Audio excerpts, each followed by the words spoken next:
Oke, karena udah menunjukkan pukul 20.05, mari kita mulai acara pada hari ini. Halo calon-calon awardee beasiswa unggulan 2026, gimana nih kabarnya? Aku harap semuanya dalam keadaan sehat walafiat ya teman-teman. Untuk teman-teman tidak yang tidak ada halangan bisa menyalakan kameranya dengan memakai virtual background yang telah disediakan oleh Pabu ya teman-teman.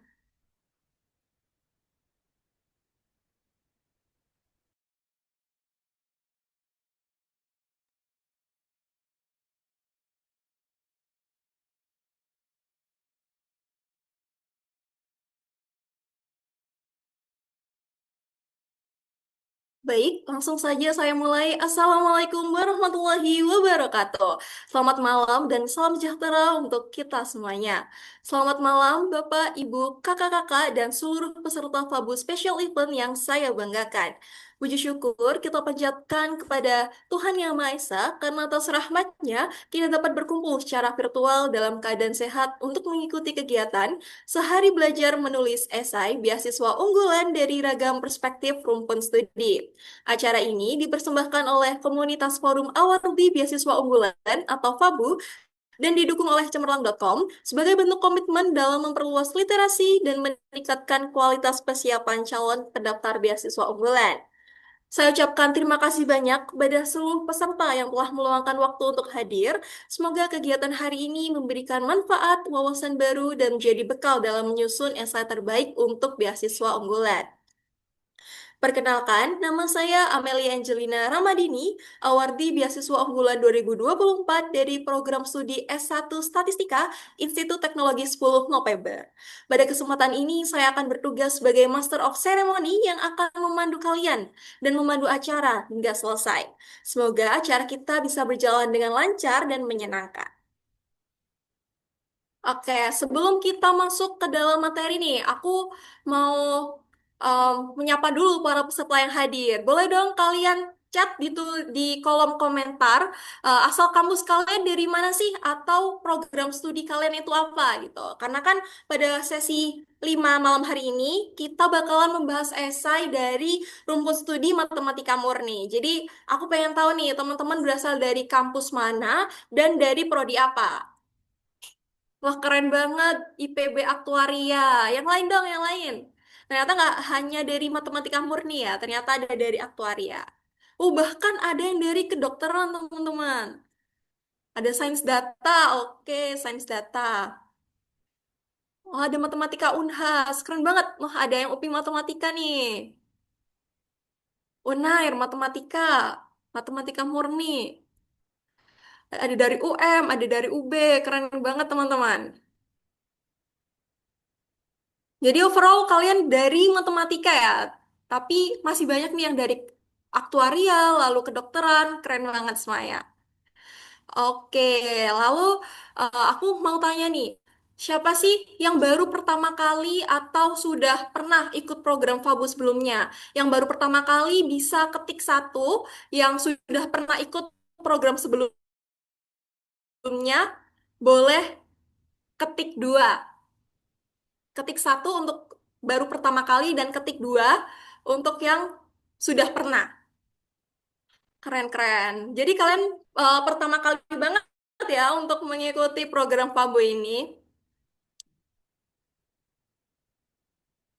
Oke, sebelum kita mulai acaranya, ak- sebelum aku mulai acaranya, karena ini udah malam, aku pengen tahu apakah teman-teman ini masih semangat gitu dalam mengikuti materi pada hari ini. Yang masih semangat bisa dong kasih reaction api, emot-emot api atau di chat biar pematerinya juga semangat nih memberikan materi kepada kalian.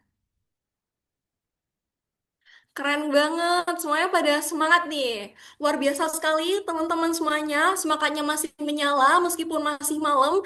Memang calon-calon awardee 2026 nih keren semuanya. Aku harap teman-teman sampai sesi terakhir semangatnya bisa tetap terjaga, diperhatikan materinya agar esai teman-teman menjadi esai yang berkualitas dan unggul. Dan nanti dipersiapkan ya teman-teman pertanyaannya, karena di akhir nanti bakalan ada sesi diskusi dan tanya jawab. Oke, karena narasumber kita yang keren banget ini udah hadir.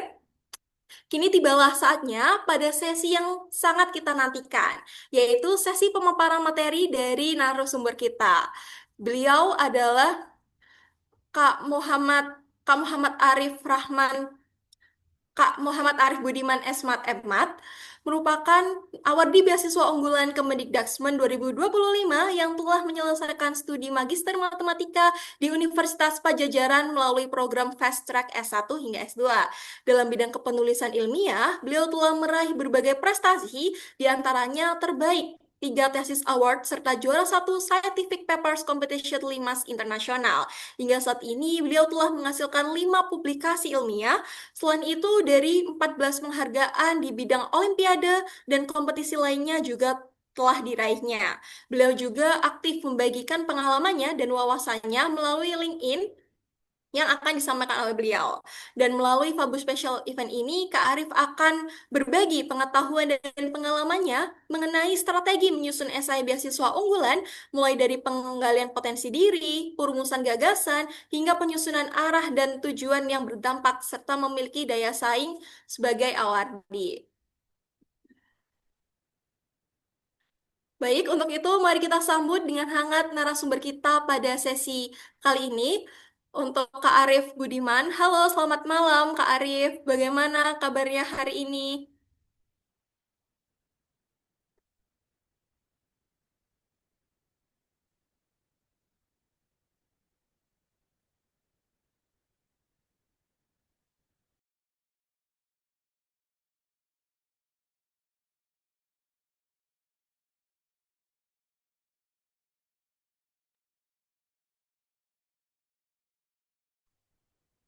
Halo Kak Arif.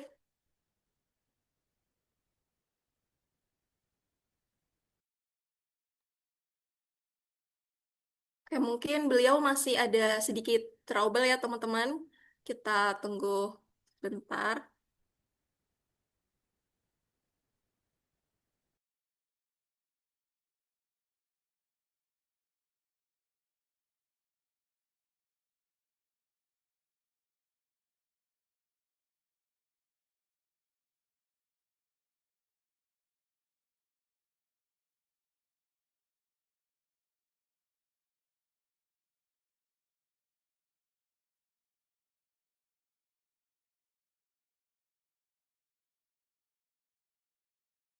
Tes, tes. Halo, Halo Kak Kak. Arif, Oh, selamat tadi Kak malam. Emil. Bagaimana kabarnya hari ini? Semalam Kak, Alhamdulillah baik Kak. Alhamdulillah. Senang sekali Kak Arif mendengarnya. Semoga Kak Arif senantiasa diberikan kesehatan, semangat dalam menjalani segala aktivitas. Nah, bagaimana Kak Arif? Apakah sudah siap menyampaikan pemaparan materi pada materi malam hari ini? Siap banget dong Kak Amel. Dari teman-teman juga kayaknya udah siap banget nih buat mungkin mendapatkan sharing-sharing dikit nih dari saya. Apalagi udah malam-malam banget. Iya, udah siap banget Mas. Tadi udah banyak reaction. Kalau mereka tuh masih semangat banget meskipun malam-malam gini. Oke, baik tanpa berlama-lama lagi kepada Kak Arif Budiman. Em, Kami persilakan untuk menyampaikan materinya dengan waktu kurang lebih 30 menit. Waktu dan tempat kami persilakan. Oke, terima kasih banyak Kak Amel selaku MC. Mungkin Assalamualaikum warahmatullahi wabarakatuh. Selamat malam teman-teman semuanya.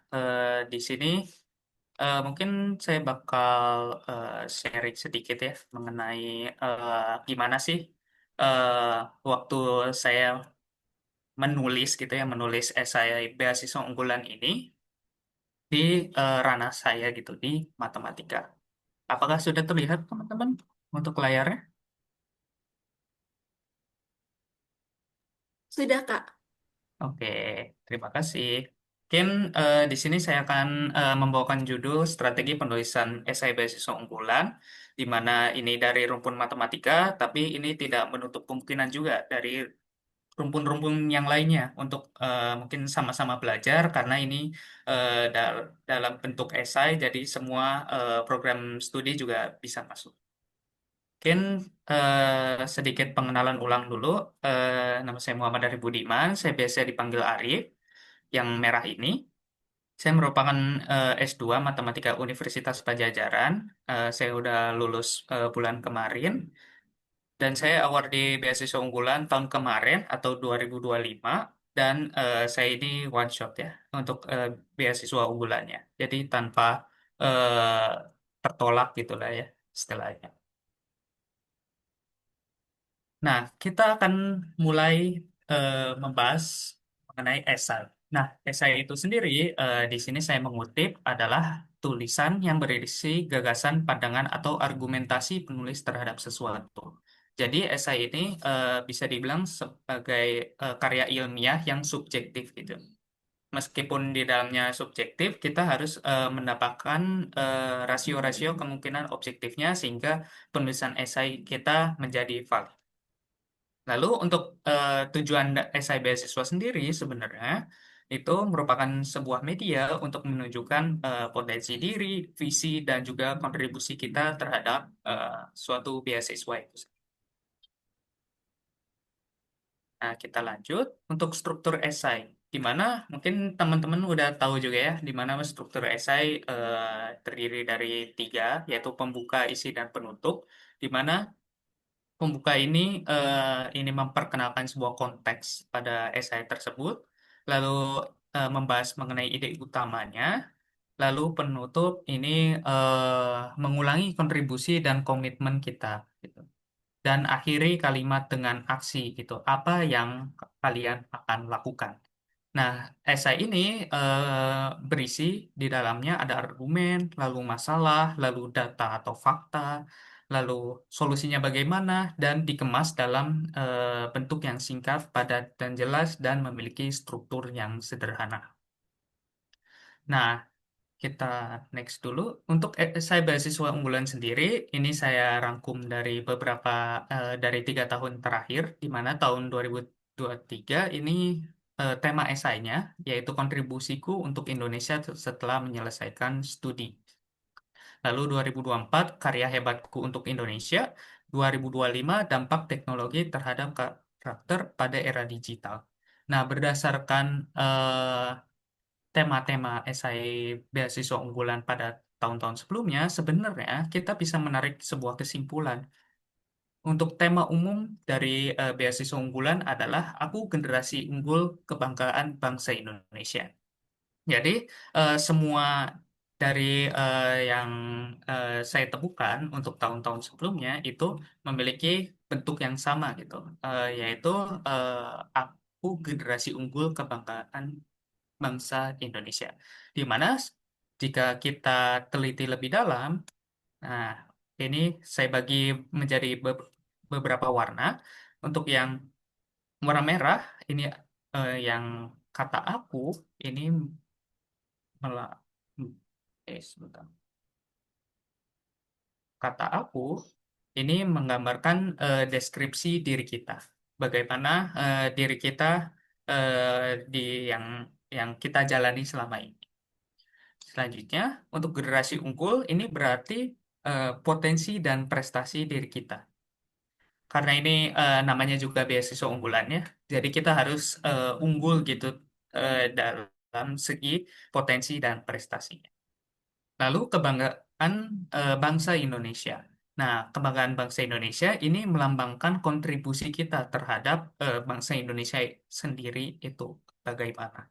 Jadi dari ketiga tahun tema esai sebelumnya itu dapat ditarik kesimpulan bahwa ini berisi deskripsi diri, potensi dan prestasi, dan juga kontribusi kita terhadap bangsa Indonesia. Namun setiap tahun punya fokusnya sendiri ya, fokusnya sendiri untuk eh, tema-tema yang dibahasnya. Nah, untuk ketentuannya sendiri, untuk esai beasiswa unggulan, untuk yang program S1 atau D4, ini minimal 1.000 kata hingga maksimal 2.000 kata. Untuk yang S2 dan S3 minimal 1.500 kata hingga maksimal 2.000 kata. Jadi ya untuk perhitungan kata sendiri sebenarnya kita bisa gunakan Microsoft Word ya. Mungkin untuk teman-teman sudah pada tahu juga ya untuk perhitungan kata. Nah, kita lanjut. Nah, kita akan bahas lebih dalam mengenai esai tahun lalu ya, di mana esai tahun lalu ini sebenarnya saya juga buat ya untuk terhadap tema ini, yaitu dampak teknologi eh, pada terhadap karakter pada era digital. Nah, untuk penulisan esai beasiswa unggulan sendiri sebenarnya banyak ya caranya macam-macam gitu teknik penulisannya, tapi di sini saya akan mungkin sharing sedikit ya mengenai teknik penulisan mind mapping, di mana ini saya gunakan untuk menuliskan esai beasiswa unggulan ini, di mana teknik mind mapping ini saya bagi menjadi seperti ini.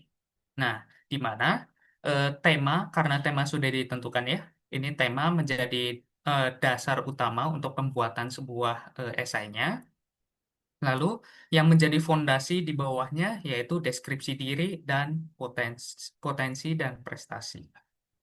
Nah, kenapa? Eh, karena kedua ini kita akan gunakan untuk membahas idenya.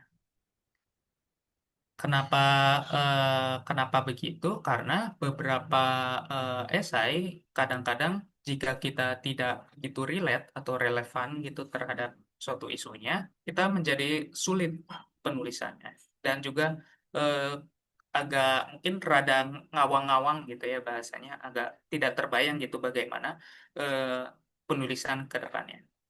Nah, untuk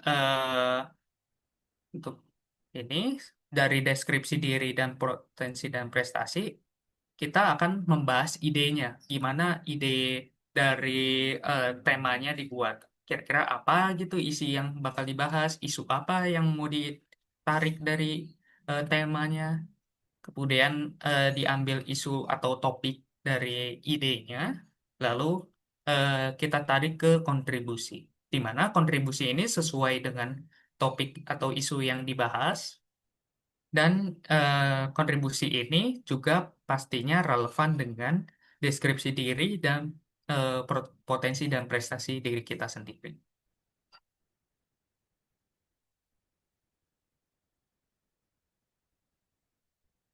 Nah, selanjutnya ini untuk deskripsi diri saya sendiri. Nah, untuk ini saya sharing bagaimana saya membuat esai tahun lalu ya, di mana deskripsi diri saya sendiri yaitu ayah saya seorang guru. Lalu saya juga suka mengajar, pernah jadi tutor waktu SMA maupun waktu saya S1 gitu. Lalu juga pernah jadi asisten laboratorium waktu saya S1, dan saat ini saya berkeinginan menjadi seorang dosen.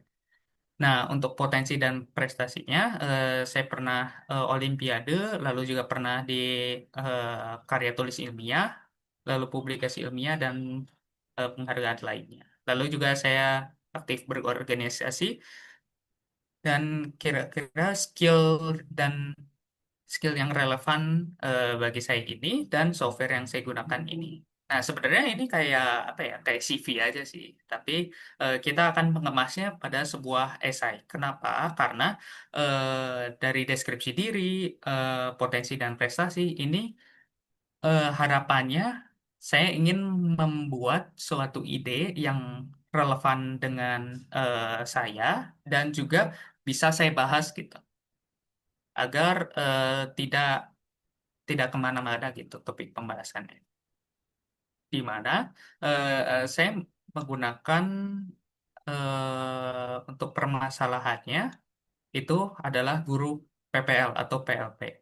Di mana ketika saya waktu SMA ya, ini sharing sedikit, waktu SMA ini saya merasa guru PPL atau PLP atau ya intinya mahasiswa gitu, yang masih mahasiswa yang mungkin mengajar di SMA saya waktu itu, sebenarnya dari segi penyampaian materinya sudah bagus, banyak metode-metode yang dibahas atau cara-cara penggunaan teknologi yang dibahas, tetapi dari segi pendalaman materinya menurut saya masih kurang.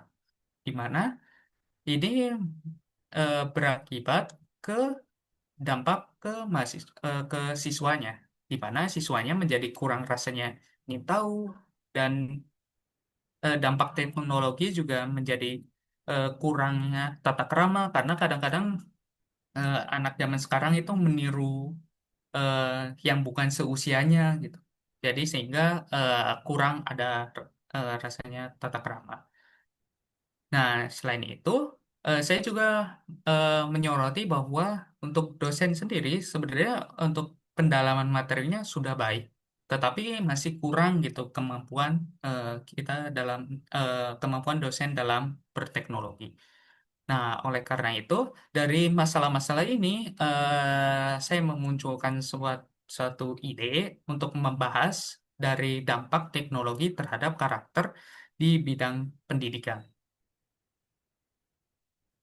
Nah, selanjutnya, untuk solusi yang ditawarkan, jadi karena saya mencetuskan sebuah masalah yang sebelumnya tadi saya sebutkan, nah untuk yang solusi yang saya tawarkan, saya berencana untuk menjadi dosen, di mana yang dosennya ini yang melek teknologi dan juga berintegritas. Nah, dampaknya untuk guru PPL-nya ini menjadi pendalaman materinya juga baik. Dan untuk penyampaian materinya bisa menggunakan berbagai macam teknologi. Selanjutnya, nah untuk siswanya, rasa ingin tahunya tinggi, lalu bertata krama yang baik, karena meniru guru yang menjadi orang tua kedua seorang siswa. Selanjutnya, nah untuk struktur esainya, ini sebentar. Nah, untuk struktur esainya, mungkin dari teman-teman ingin membuka link esai saya. Di sini saya udah tuliskan link bit.ly-nya ya. Bit.ly-nya, mungkin bagi teman-teman saya kasih juga di link linknya di kolom chat. Barangkali teman-teman pengen eh, baca gitu ya. Atau mungkin meniru ya teknik ATM, amati tiru modifikasi juga mungkin nanti boleh apabila temanya relevan juga ya. Nah, di sini saya membagi eh, membagi struktur esainya tadi menjadi tiga ya, pembuka, isi, dan penutup. Nah, untuk pembukanya ini saya mencantumkan beberapa poin penting di mana saya menuliskan mengapa pendidikan itu penting. Nah, pendidikan itu penting bagaimana, lalu deskripsi diri, yaitu ya masa lalu dan juga pencapaiannya bagaimana. Lalu saya gunakan fakta gitu untuk mulai memasuk isi agar mungkin dari struktur log kelogisannya bisa masuk gitu. Sehingga esainya dapat dibaca dengan mudah. Nah, di sini saya mencantumkan berbagai alasan gitu ya. Mungkin lebih lengkapnya ada di esai. Eh, Alasan kenapa pendidikan itu penting karena kemampuan akademik dan non-akademik seseorang ini sangat berpengaruh ke pendidikannya. Nah, ini lalu untuk deskripsi diri ini berisi mengenai latar belakang keluarga, lalu alasan ketertarikan dengan jurusan, dan relevansinya dengan kemampuan kita itu sendiri. Nah, ini untuk deskripsi dirinya, lalu gunakan fakta untuk memulai masuk ke isi. Nah, Indonesia memiliki peringkat ke-69 dari 80 negara dalam skor PISA 2022. Nah, ini digunakan untuk membridging agar eh, agar pembaca mungkin nantinya agar mudah dibaca.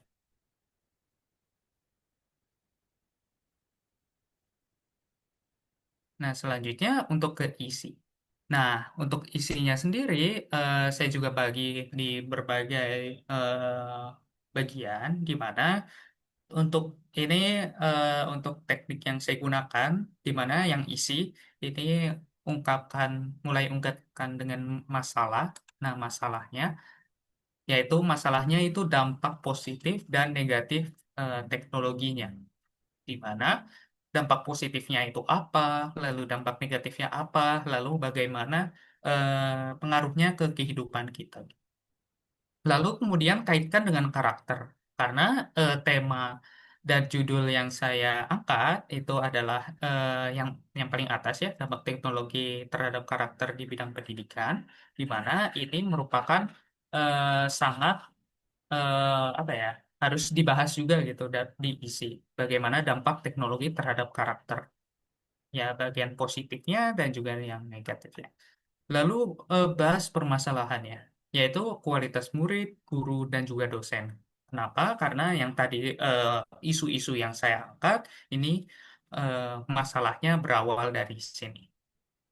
Nah, pengalaman terhadap masalah, saya pernah mengajar UTBK untuk SMA, sehingga eh, saya juga pernah menjadi mungkin sesosok guru ya, guru untuk anak SMA. Jadi saya pernah em, berada di POV gurunya, lalu murid juga saya pernah, lalu mungkin dosen belum pernah, tapi saya mungkin sedikit bahas gitu, sedikit menyinggung saja gitu untuk bagian dosen ini.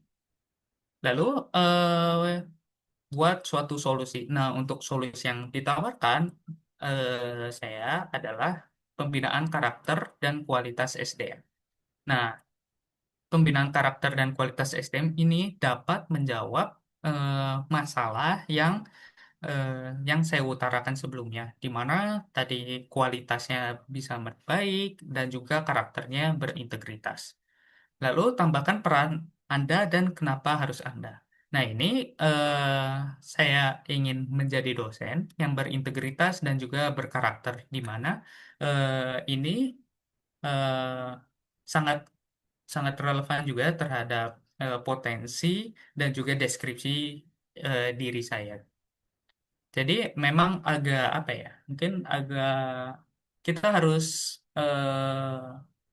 apa ya namanya mempositifkan diri kita gitu. Menganggap kita ya bisa bisa menaruh kepercayaan penuh gitu terhadap esai yang kita tulis. Ini selanjutnya untuk bagian penutupnya. eh, nah, Bagian penutupnya yaitu yang pertama rencana ketika sudah lulus, yang mana rencana ini dikaitkan dengan isi atau masalah dan juga solusi yang telah disebutkan di sebelum. Lalu penegasan masalah dan juga solusinya. Nah, untuk yang pertama, rencananya saya menjadi dosen yang mendidik mahasiswa dari penggunaan teknologi dan sehingga memiliki karakter yang berintegritas. Di mana ini relevan juga dengan isi yang sudah disebut sebelumnya. Lalu penegasan masalah dan solusinya. Nah, masalah karakter dari anak-anak bangsa ini sangat berpengaruh terhadap kualitas SDM Indonesia. Nah, dari struktur mungkin kalimat-kalimat utama mungkin ya yang telah saya rancang ini, saya bisa menuliskan seluruh esai yang mungkin teman-teman bisa akses linknya di kolom komentar. Nah, dari mungkin dari kalimat-kalimat utamanya ini bisa dikembangkan berbagai kalimat sehingga bisa mencapai mungkin yang S1 bisa 1.000 kata, yang S2 dan S3 bisa 1.500 kata minimal. Nah, selanjutnya kita bahas mengenai proofreading, di mana proofreading ini eh, sebenarnya kayak membaca ulang ya, membaca ulang esainya, di mana mungkin ada suatu meme juga ya, di mana ini yang pertama, what I feel like when I write my essay. Ini serius banget, tapi sebenarnya what I feel like when I read my essay ini kurang bagus mungkin ya kebacanya. Jadi ketika kita yang pertama ya, ketika menulis esai kita punya banyak gitu, punya banyak ide atau gagasan yang pengen kita bahas, yang kayaknya keren banget gitu untuk dimasukin sebuah esai. Nah, tapi ketika kita membaca ulang, ada struktur kalimat yang nggak nyambung atau kurang kurang ya terlalu bertele-tele atau bagaimana. Nah, ini membuat esai kita menjadi kurang baik. Gimana? Proofreading ini berguna untuk memeriksa isi, lalu alur, kelogisan sebuah argumen, lalu juga kita mengecek ejaan, tanda baca, dan pilihan katanya. Karena eh, karena di beasiswa unggulan ini disyaratkan untuk UKBI, ya, ujian kompetensi bahasa Indonesia, di mana pasti dari hasil UKBI ini akan relevan gitu dengan esai yang kita tulis. Lalu pastikan tidak ada kalimat yang berulang atau terlalu panjang karena agak capek juga gitu ngebacanya ya. Lalu minta orang lain membaca untuk mendapatkan masukan tambahan. Barangkali orang lain atau ya kakak, temen, kakak tingkat atau ya siapa gitu ya minta orang lain gitu biar ngebacanya dan kasih pendapat gitu. Barangkali ada yang bisa di-upgrade. Nah, tips and triknya. Nah, biasanya ini yang saya alami juga ya untuk penulisan sebuah esai di mana saya bingung gimana cara nulisnya gitu. Nah, ini ada meme juga ya di mana ketika ketika saya mikir gimana gimana ide tentang esai, saya banyak banget nulisnya yang saya bahas, tapi ketika saya nulis ya cuma dikit gitu. Nah, ini menjadi mungkin agak permasalahan juga ya, di mana eh, karena struktur esai itu harus bersatu padu biar pembacanya enak, sehingga ada kadang-kadang idenya beberapa dibuang atau direvisi eh, s- sehingga idenya benar-benar kompak gitu atau ya rapih gitu untuk penulisannya. Nah, lalu juga gimana caranya kalau misalnya malas menulis? Nah, ini ada meme juga ya. What inspire you to write this essay? Jawabannya the due date. Di mana sebenarnya ini tips dari saya itu menggunakan mind mapping ya. Yang pertama untuk cara menulisnya karena itu bisa menghubungkan seluruh seluruh elemen-elemennya sehingga bisa menjadi struktur esai yang utuh. Lalu untuk malas menulisnya, atur tenggat waktunya. Karena ya kadang-kadang kita pas udah dikejar-kejar deadline gitu ya, kadang-kadang idenya bermunculan gitu. Jadinya malah tadinya esainya mungkin udah bagus, jadinya agak bertele-tele gitu. Ya, jadi kita atur tenggat waktu dengan sebaik mungkin. Selanjutnya, nah kalimat yang terlalu sedikit kadang-kadang memang agak susah ya untuk mencapai 1.000 sampai ya 1.000 atau 1.500 kata, di mana eh, saya biasanya mengatasi dengan memperbanyak kalimat penjelasnya, di mana sebagai contoh ya ini ketika kita menulis esai, kadang-kadang kita menulisnya ini yang dalam bahasa Inggris ya, misalnya yang don't jadi do not gitu. Jadi dipisah sehingga katanya menjadi lebih banyak. Nah, sebagai contoh ini ya, ini contohnya yang dari saya ingin berkontribusi ke masyarakat, kita bisa tulisnya melalui kesempatan yang saya peroleh, saya ingin memberikan kontribusi nyata yang tidak hanya bermanfaat bagi lingkungan akademi, tetapi juga dapat dirasakan oleh masyarakat secara lebih luas.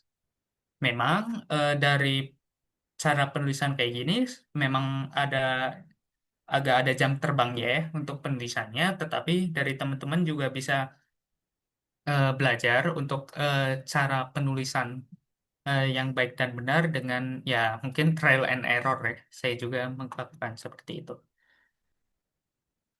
Nah, lalu juga saya tuh karena ini targetnya itu yang S2 itu 1.500 sampai 2.000 kata, saya target draft sementaranya itu 1.700 kata. Kenapa? Karena jika terlalu sedikit, kita bisa menambahkan kata-katanya sehingga tidak melebihi 2.000. Jika terlalu banyak, kita bisa menguranginya gitu. Menguranginya ag- agar tidak sampai menyentuh batas 1.500. Nah, mungkin sekian saja mungkin sharing penulisan esai dari saya. Mungkin saya tutup dengan quotes ya. Jadi beasiswa itu bukan hanya tentang yang siapa yang paling pintar, tapi siapa yang paling siap dan konsisten berusaha. Mungkin sekian presentasi dari saya kembalikan ke MC.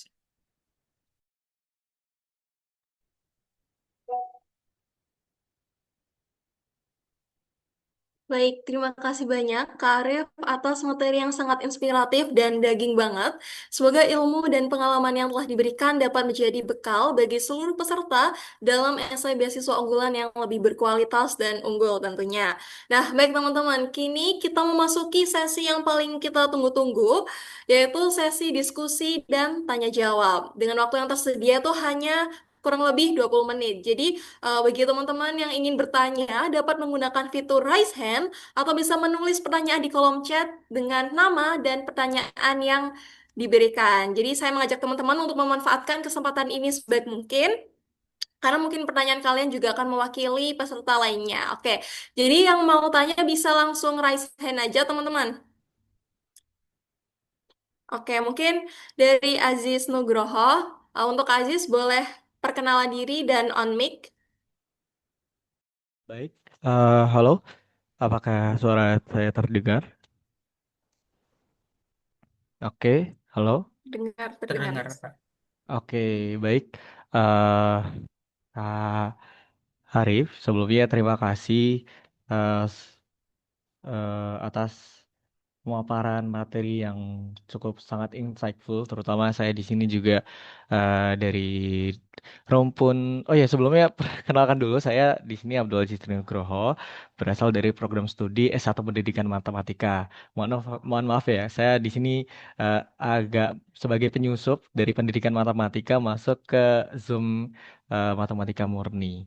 Jadi begini Kak, ini saya punya beberapa eh apa ya tanda tanya dalam benak pikiran saya. Nah, jadi begini, eh kan di sini tuh kadang banyak ya seorang yang dari disiplin ilmu matematika tuh mungkin memiliki impian yang pada contoh kasusnya tadi kan adalah sebagai pendidik. Nah, di sini banyak yang eh, tidak berimpian ke ranah pendidikan. Nah, saya tuh punya pertanyaan.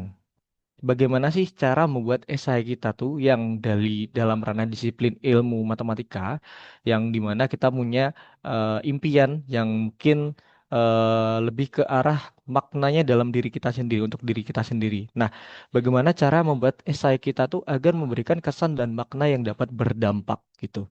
Nah, itu pertanyaan pertama. Lalu pertanyaan kedua, ini kan saya kan berada dalam jenjang sarjana ya atau S1. Nah, apakah realistis ya ketika impian dan tujuan saya ini karena saya dari lingkup pendidikan itu yakni sebagai pelaku pendidikan terkhusus dosen. Nah, itu kira-kira apakah masih realistis?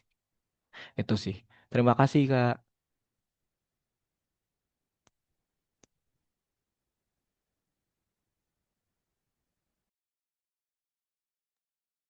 Ini langsung jawab aja tuh ditampung dulu pertanyaan.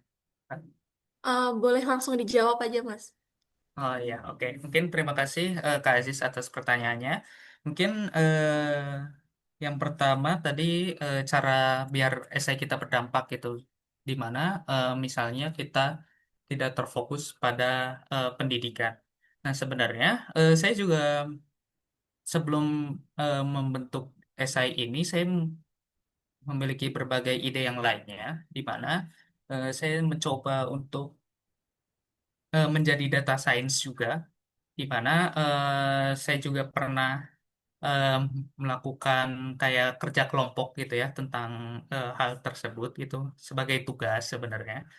Tapi eh, memang agak kurang relevan di saya. Sebenarnya memang sih gimana relevansi terhadap diri kita sendiri gitu, bagaimana esai tersebut kan menjadi fondasi terhadap eh, si esainya tadi.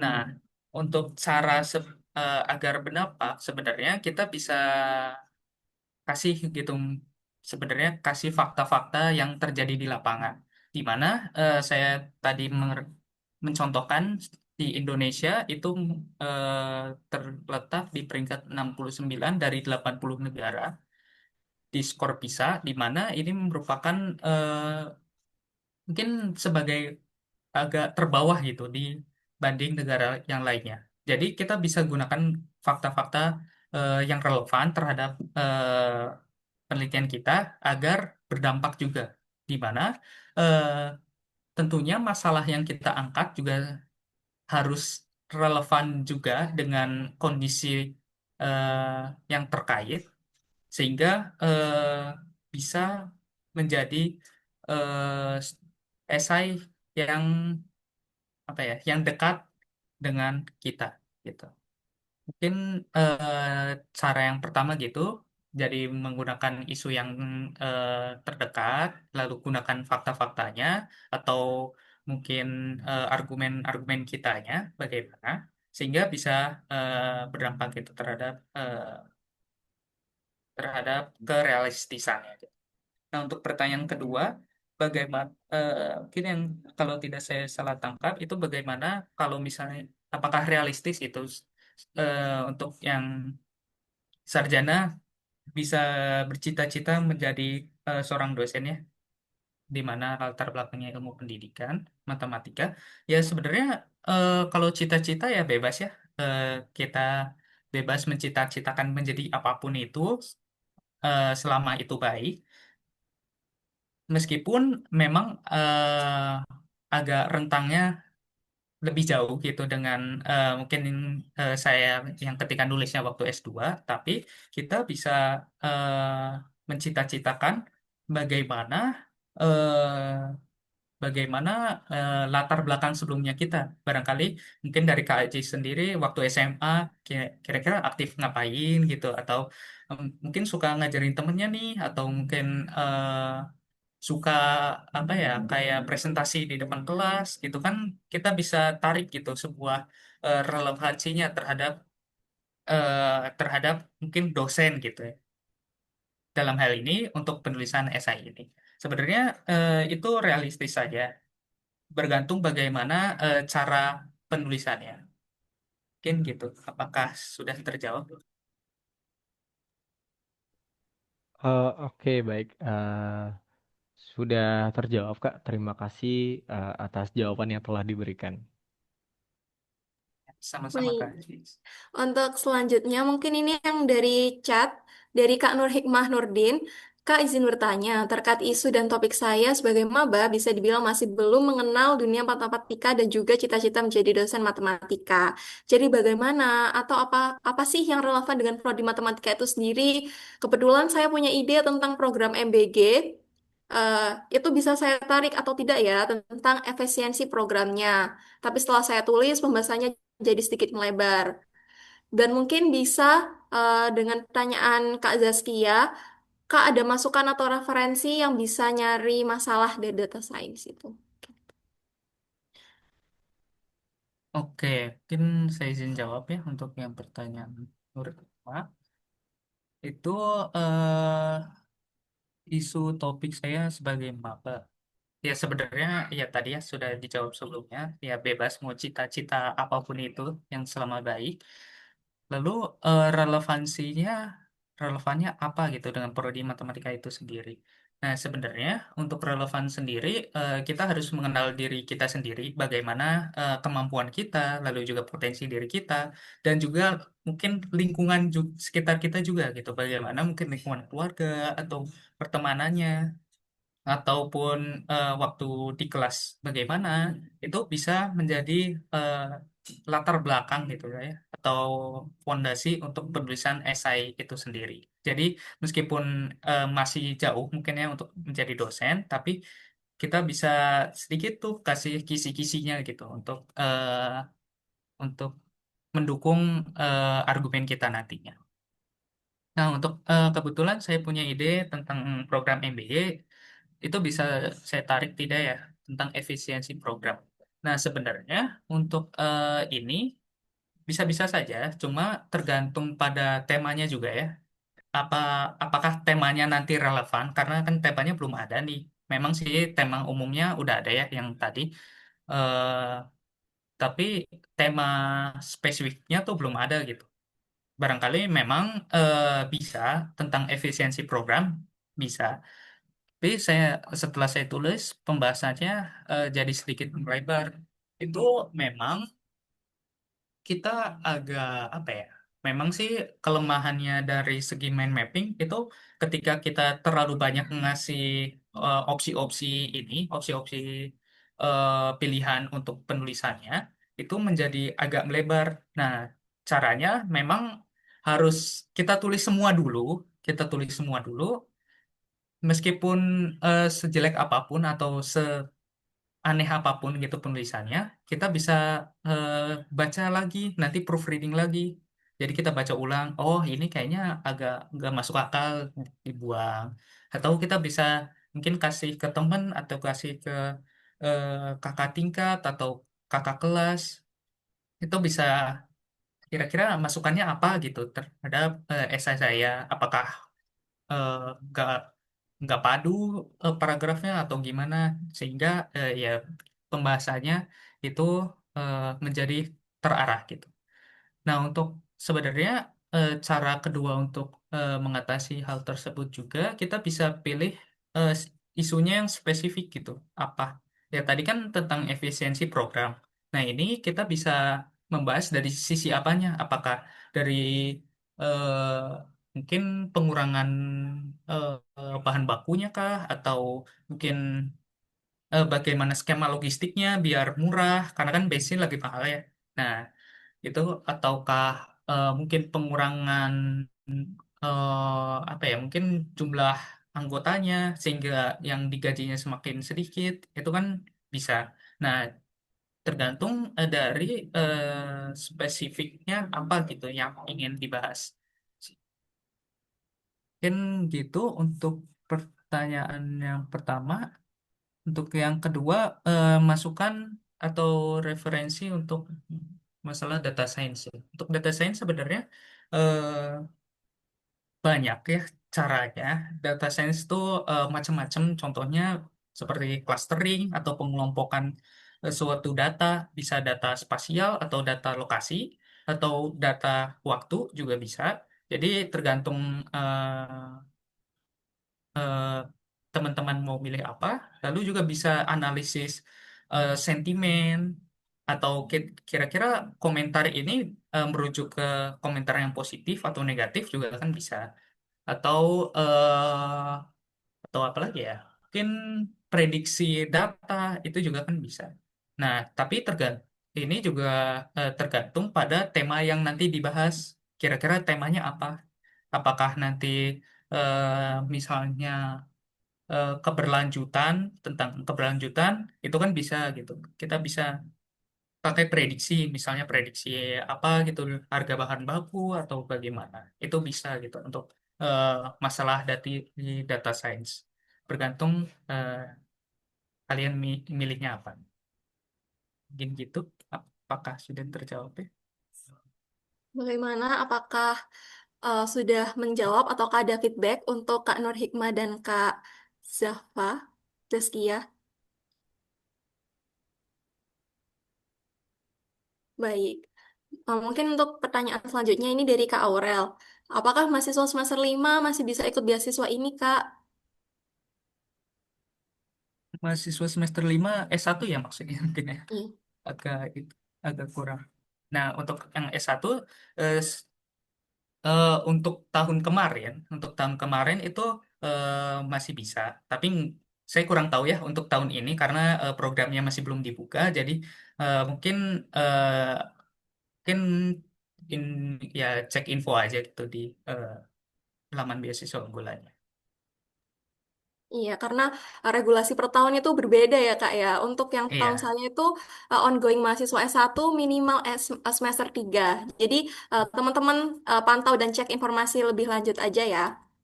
Oh Oke, iya. untuk Soalnya oh, pertanyaan, oh ya, iya, boleh. waktu tahun saya itu 2025 itu yang semester 1 juga udah boleh kok. Udah boleh Iya. daftar. Jadi tergantung tiap tahunnya gimana sih sebenarnya. Ya, jadi teman-teman pantau terus informasi dari beasiswa unggulan. Oke, untuk pertanyaan selanjutnya dari Kak Oksigeno, Kak izin bertanya, kalau misalnya saat ini bikin esai, ternyata pas dibikin kata-katanya tuh belum memenuhi minimalnya, itu untuk menambahkan isi esainya, mending fokus ke kontribusi atau pengenalan diri kita. Ya, terima kasih Kak Oksigeno atas pertanyaannya. Sebetulnya memang difokuskan ke kontribusinya. Tapi kalau misalnya udah mentok banget, nih gimana ya kontribusi saya misalnya contohnya saya pengen jadi dosen. Nah, kira-kira udah dibahas apa aja nih kayak skill-skill yang relevan atau pengalaman yang relevan terhadap dosen ini sehingga saya tuh bisa meyakinkan gitu pembaca eh, supaya saya tuh bisa gitu jadi dosen. Nah, dari eh, dari kontribusinya itu eh, kita bisa juga menambahkan pengenalan diri kita gitu atau ya ya latar belakang kita gitu juga bisa. Memang bergantung dari teman-teman juga gimana cara bikin esainya, tapi ya tidak mungkin juga kalau misalnya kontribusinya sedikit, pengenalan diri kitanya terlalu panjang gitu. Jadinya itu agak bukan esai gitu. Jadinya malah pengenalan diri sendiri. Ya mungkin gitu. Apakah sudah terjawab ya? Bagaimana Kak Oksigeno, apakah sudah terjawab atau ada feedback?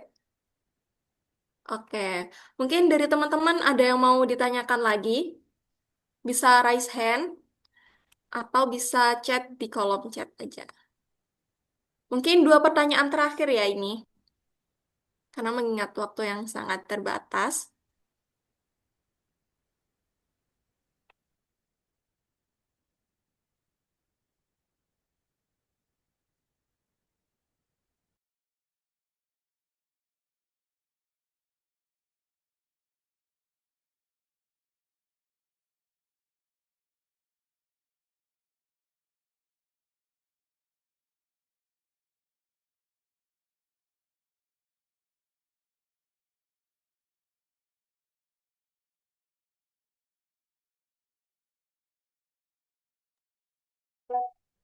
Ini ada pertanyaan lagi dari Kak Zaskia. Kak, apakah saya bisa menghubungi kakak lagi ketika tema esai sudah keluar? Mungkin mau di proofread gitu esainya atau bagaimana, Kak Arif? Boleh banget nih. Mungkin bisa di chat aja ya. Ini IG saya atau di LinkedIn saya juga bisa. Tapi memang sih saya lebih aktifnya di IG gitu. Barangkali teman-teman pengen mungkin ya apa ya? Mungkin barangkali pengen apa ya? ngasih ngasih esainya biar saya proofread juga mungkin bisa gitu. Mungkin saya kasih sedikit sedikit gitu ya pendapat saya tentang esai. Oke, baik. Langsung saja ke pertanyaan selanjutnya. Ini dari Kak Juandito. Kak, bagaimana ya cara untuk brainstorming masalah dan solusi sesuai kapasitas diri di ranah bidang matematika?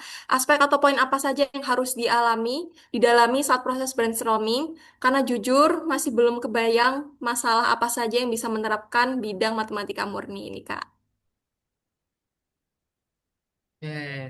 Ini ya, yang ini juga saya alami waktu masih semester awal ya, memang agak kurang kebayang gimana penerapannya kayak kalkulus, terus aljabar linear, lalu statistika itu kira-kira apa ya gitu manfaatnya. Nah, memang eh bagi teman-teman kalau misalnya kurang kurang apa ya kurang kurang kurang yakin gitu buat ngebahas topik di ranah matematika sendiri seperti kayak prediksi curah hujan mungkin atau bagaimana itu kita bisa pakai data-data yang matematika gitu kayak data-data statistika gitu bisa misalnya kayak tadi misalnya contohnya apa ya misalnya curah hujan di Provinsi Jawa Barat itu mengalami penurunan karena sudah memasuki masa kemarau. Oleh karena itu, para petani harus siap gitu untuk mengatasi solusi ketiadaan air. Jadi kita bisa memanfaatkan data-data statistika untuk mengatasi supaya masalah yang kita ajukan dan solusinya itu memang masuk gitu di ranah matematika. Mungkin kalau misalnya kurang kebayang kayak gitu sih. Bagaimana? Apakah sudah terjawab atau apakah ada feedback?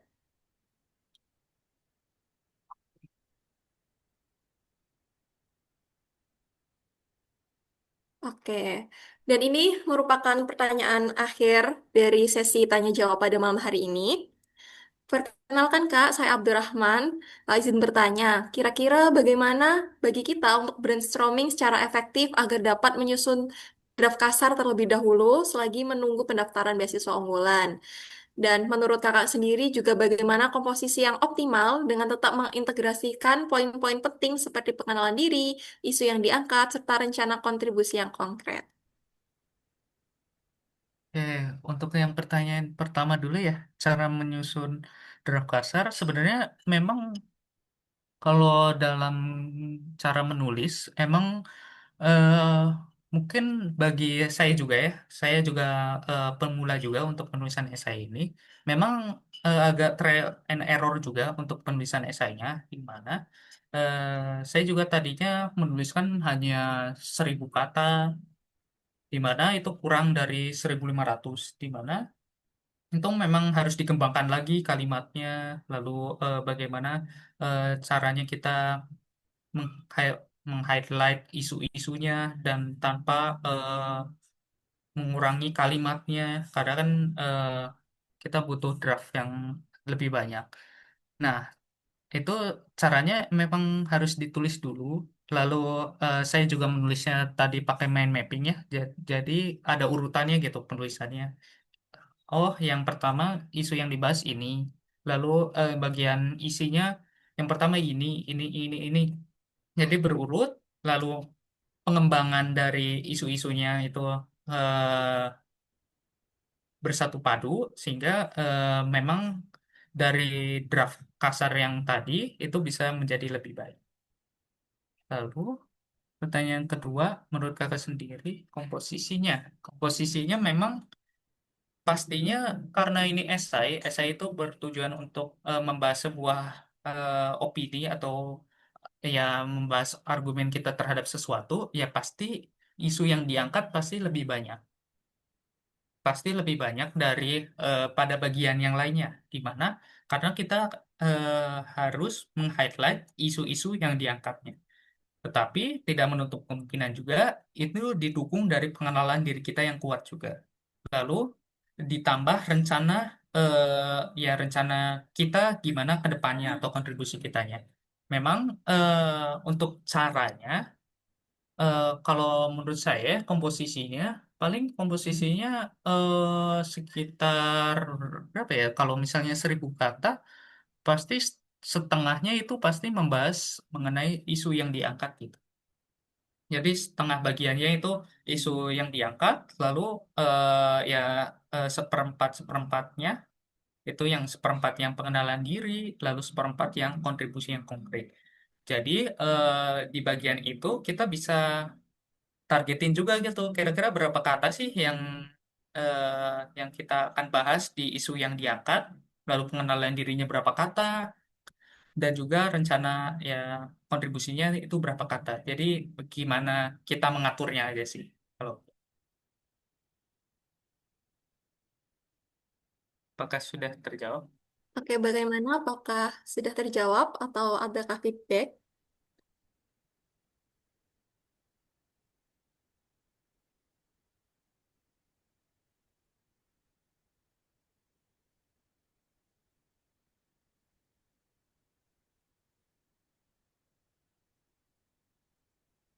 Oke, baik. Oke, hadirin yang berbahagia. Jadi, tadi merupakan pertanyaan terakhir dari sesi tanya jawab pada malam hari ini. Jadi, buat teman-teman yang masih ada yang ingin ditanyain atau ada pertanyaan yang masih belum terjawab, mungkin bisa ya Mas ya chat di Instagram dari Kak Arif dan bisa mengikuti eh, sesi-sesi untuk besoknya. Oke, hadirin yang berbahagia, marilah kita tepuk tangan secara virtual dan memberikan apresiasi yang sebesar-besarnya kepada Kak Arif, Kak Arif atas materi yang sangat luar biasa. Yeay. Kami ucapkan terima kasih sebesar-besarnya atas jawaban serta ilmu yang telah diberikan, karena setiap jawaban yang telah disampaikan tidak hanya menjawab rasa penasaran kami, tetapi juga menjadi motivasi, inspirasi bagi seluruh peserta yang hadir pada malam hari ini. Dengan demikian, berakhirlah sesi tanya jawab pada kesempatan hari ini. Sekali lagi, terima kasih banyak kepada Kak Arif Budiman atas materi yang telah disampaikan. Dan terima kasih kepada seluruh peserta yang telah berpartisipasi aktif. Semoga kita dapat dipertemukan kembali pada kesempatan yang akan datang. Oke teman-teman, sebelum acaranya ditutup, kita akan melakukan sesi foto bersama terlebih dahulu. Jadi kepada seluruh peserta, kami mohon kesediaannya untuk menyalakan kamera menggunakan virtual background dari Fabu, agar kita dapat mengabadikan foto bersama pada malam hari ini. Boleh dong teman-teman on cam sebentar aja. Yang on cam aku doain jadi awardee BU 2026. Boleh dong on cam, bentar doang. Oke, aku tunggu sampai lebih 08 ya.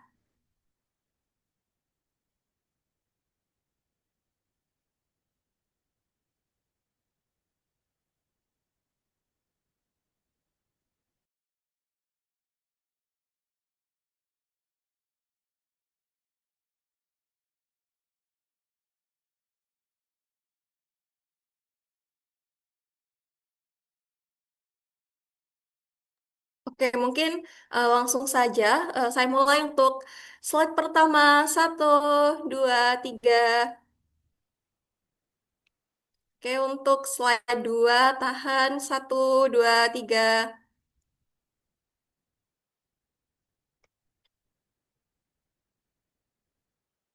Oke, terima kasih teman-teman untuk yang sudah berkenan untuk on cam dan demikianlah rangkaian acara kita pada sesi malam hari ini. Terima kasih kepada narasumber atas ilmu yang telah diberikan, serta kepada seluruh peserta atas partisipasi dan antusiasnya.